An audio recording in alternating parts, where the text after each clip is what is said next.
Alright, it's that time again. Sit down, listen up. There's a dev update. And this one is all about, well, let's get into it. It's a big one. All about Cenobite, some matchmaking changes, which we all know are coming, and some optimization stuff. So let's get into it. Now, according to Behavior, the skill-based matchmaking is going live next patch. They claim that the MMR test was very, very successful, and that across the board, matches were fairer, claiming that 99% of matches were balanced with a varying plus-minus escape rate of 25% in comparison to a 45% variance with rank-based matchmaking, which is actually a huge difference. And it got even worse, they claim, with ranked matches, how 75% of matches had a 25% variance. Meaning, according to them, across the board, matches are fairer, and there are more consistent games where you're getting 2 for 2 kills or 2 escapes, and less games where you just dominate at 5 gens, or you just destroy the killer and then get all the 5 gens done and escape. Do I actually believe these statistics? Not hugely. While I don't think Behavior would lie about statistics, because that just isn't them, this is also not at all the feedback I was feeling with skill-based matchmaking. It felt rough for me. I had a really horrible time with skill-based matchmaking. I had some extremely try-hard survivors. It was constant brand new parts, constant sweating, and honestly, I was not a fan of it. But according to them, it was a really successful test. Although they did also say that high-level players saw more variance, which does kind of fall into what I was feeling. I had a lot of variance. I was getting games where one game I was getting destroyed by a set of survivors that were just gen jockeys. The next game I was decimating people. So that was definitely more what I was feeling. But they were claiming that it's only down to high-level players, and lower-level players were seeing better games at peak time. We'll see with this one. They also claimed that the matchmaking times were the same as rank-based, even though the games were more accurate. Although, again, my matchmaking times were considerably slower during the MMR. Probably due to my nurse and pig having very, very high levels at MMR. Although my clown and my huntress queue times were much quicker, and the matches I got were much fairer. So I suppose it's working if you're worse at a killer, and if you're very, very good at a killer, then you're going to struggle a bit more. They then went on to say, and I quote, "Skill-based matchmaking will also allow us to collect more detailed statistics for our design team to work with, seeing how a perk or power performs among the top 5% of players. This data will allow us to make more meaningful tweaks with balanced decisions in the future," which I think is a ridiculous statement, to be honest. I think it's a really, really baffling statement. I think it's crazy. If they're telling me through this statement that they don't know what this game's meta is after 5 years of the meta being exactly the same and unchanged, it's a really not a good statement. I do not understand this at all, because are you telling me you don't know that Dead Hard and Pop and Ruin are all problem perks? Is this what this statement says? Are you telling me you don't know that Deathslinger's a problem? Or Spirit? Or Freddy? Is that what this statement means? You're gonna wait until the matchmaking comes out and it's like, oh, everyone's still using Dead Hard. Well, I guess we're gonna change it. Is that really what this statement means, Behavior? You seriously don't know what this game's meta is after 5 years?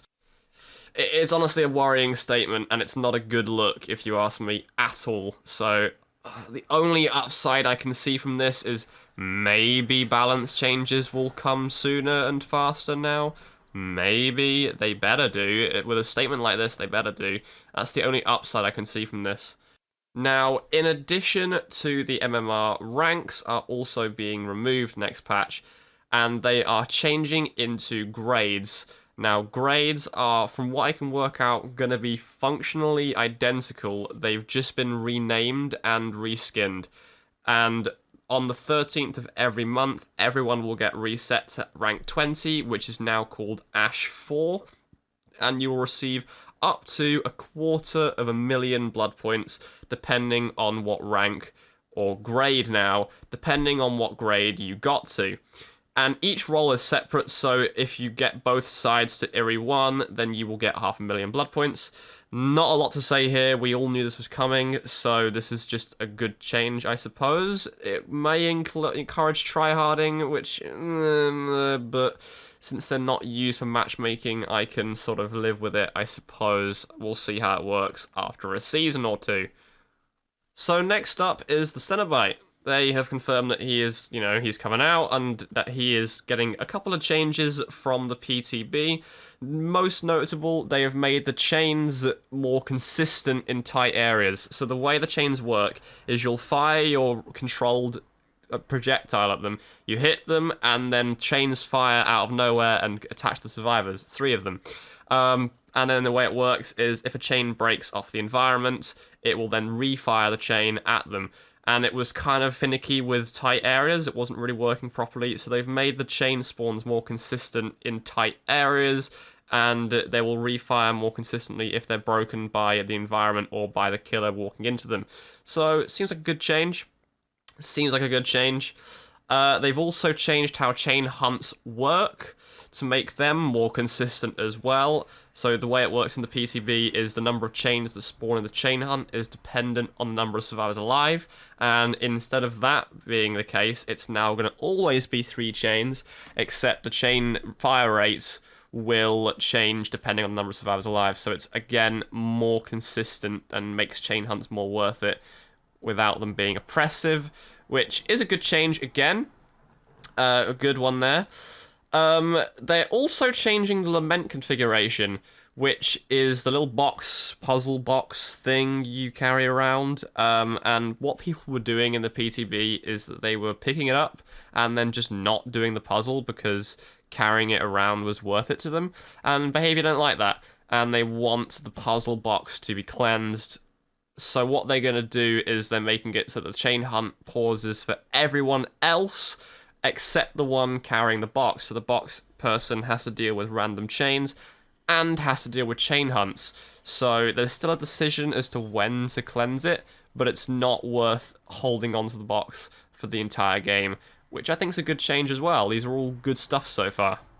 Additionally, they have tweaked gateway placements to make it easier on 2-floor maps. Now, the gateway placement is the nurse-like blink effect that happens as you're doing the power. And they've tweaked this so that it's apparently more reliable. I'm going to test this out big time, and depending on how reliable it is, this is a change I'd want to see on Nurse as well. Because from where I can work out, they've literally just copied and pasted Nurse's code for the initial part of the power. So if they're modifying this code now and making it more reliable on 2-floor maps, then this would be a change I'd love to see on Nurse. And honestly, if it is the same code, kind of disappointing it's not coming out with Nurse right off the bat. But I'll test it and I'll see how it works. So they're also adding a brief immunity on unhooks. So what was happening was if you were unhooking someone, they would immediately get attacked by a chain, and the chain would block their movement, and it felt awful being unhooked versus this guy, especially during a chain hunt or just any time really. It felt pretty awful. So Behavior are adding a delay on chains so that you can't just get attached by a chain in the unhook animation. So again, really good change here. Will make the unhook scenario much less frustrating, although it's still going to be frustrating with a killer like this, but it's better than it was, so I'm happy with this change as well. They're also changing the gateways, so when you fire your nurse-like thing, your camera teleports forward, and then you're in this sort of sentry gun sort of control method where you can look around but not move, and then you fire off your harpoon. Now, you could do this indefinitely on the PTB, but they're changing it so that this harpoon effect only lasts, this turret effect only lasts for 6 seconds, so now you have to plan your attack because Behavior, and I quote, want this to be a fast-paced killer with quick decisions, so you want to fire the thing straight away. They don't want you sitting there for ages baiting someone around a corner. So it's removing some outplays. This one I'm on the fence about. We'll see. Like, it's not a bad change, but there have been a few times where I've definitely waited more than 6 seconds before firing and got a hit from it. So, you know, we'll see. It seems like a decent change, though. There has now been a cooldown of a second added to cleansing the Lament configuration because there were some people that were spamming it over and over and over again, and it was just causing endless notifications to the killer. Sort of what happens when you've got Thrill of the Hunt and then you spam touch totem over and over and over again. So, it's a good change. I mean, nothing much to say about this one, really. Nothing to say, really. It's just decent change, prevents you being a dick. Next up is Blood Points. He had a really bad point gain in the PTB, so they've upped his point gain completely across the board on all of his deviousness gains, and probably the Survivor side as well, because the Survivor's BP for interactions with him were also terrible, like Lament clears and stuff like that. Like, that was really bad as well, so I read this as Blood Points for everybody, which is a great change. Like, his BP was awful. It was like pig level bad. And finally, we move on to optimization. Now, this is a big one because, well, it's such a big issue right now across so many different platforms. And despite it being a big issue, we got an incredibly vague response from behavior. They fixed dead hard lag, they fixed gen lag, and they've fixed heal hitching. Other than that, nothing's changed, and they've said that more fixes are coming, and I quote, in more updates. So, and updates with an S, so looks like this is going to be a long time waiting since there is an update every 3 months to this game. I read that as major updates. It could not be, it could be a bug fix next week for all we know, but I read it as multiple updates, so mid-chapter and then the next killer. So I reckon you'll have another couple of months of lag on the console, which is disappointing to see, but at least they're fixing some of it. Gen hitching and heal hitching are some of the more prominent and annoying optimization issues, so having these ones gone is good. In summary, it's an alright update. I'm not happy with the MMR going live, although no matter what state that matchmaking was in, I wouldn't want it going live, because you know what I think of MMR in any game. You know I don't like it. But if it comes out and it's horribly broken, then it will get fixed quicker because it's live and everyone will be complaining about it. So I suppose you look at it like that as a good thing, since I suppose it will get fixed quicker, and hopefully my MMR with Pig sort of levels out, because I was getting some crazy games as well. I'm not a fan of this, but I suppose we'll just have to wait and see how it plays out when the system goes live on, I'm presumably Tuesday. They normally do updates 3 weeks after the PTB, so I'm guessing the update's on Tuesday. It might not be. Let me know what you think of the dev update in the comments. Make sure to like and, well, leave your comment and subscribe, and I will catch you in the next one, everybody. Later.